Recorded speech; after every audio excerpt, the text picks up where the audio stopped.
دیتے تھے جذبات، میں پھنسا دیتے تھے جذبات، لڑائی جھگڑے، انتقام، بدلہ،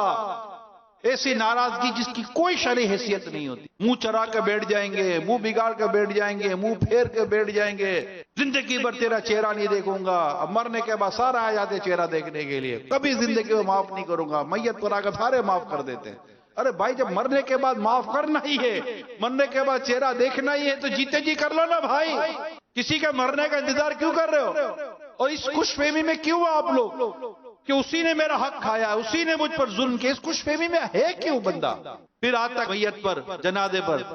اس کو کوئی کہتا ہے یار بھائی معاف کر دیا، ہاں یار معاف ہی کرنا ہے، ٹھیک ہے بھائی معاف کر دیا۔ او بھائی کیا پتا، وہ معاف کرنے والے کیا پتا کہ جانے والے سے تجھے معافی مانگنی تھی، بھول گیا کیا؟ تو سمجھتا ہے کہ جانے والے نے تجھ پر ظلم کیا تھا، ہو سکتا ہے کہ تو نے ہی جانے والے پر ظلم کیا ہو، کیا پتا کہ جانے والے کو ہی تجھے معاف کرنا تھا، اب یہ تو چلا گیا، اگر اس کا تجھ پر حق تھا تو نے تو چلو معاف کر کے خلاصی کر دی، اس بیچارے پر کرم کر دی، اچھی بات ہے، بہت اچھی بات ہے یہ معاف کر دینا،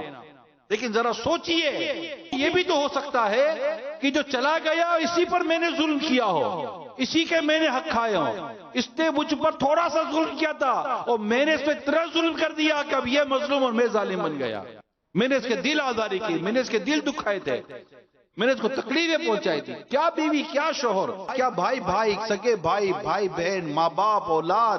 بہنیں، ساس، بہو، نند، بھابھی، پارٹنر، دوست، احباب، پڑوسی، رشتہ دار، سارے غور کرو نا بھائی، ہم اس کو بھول کر بیٹھے ہیں۔ میرے پیارے سے بھائیو سارے اس بات پر غور کرے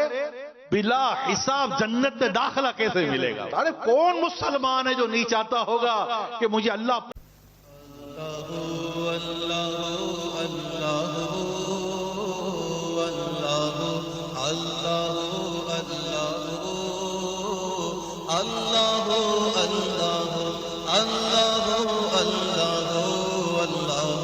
اللہ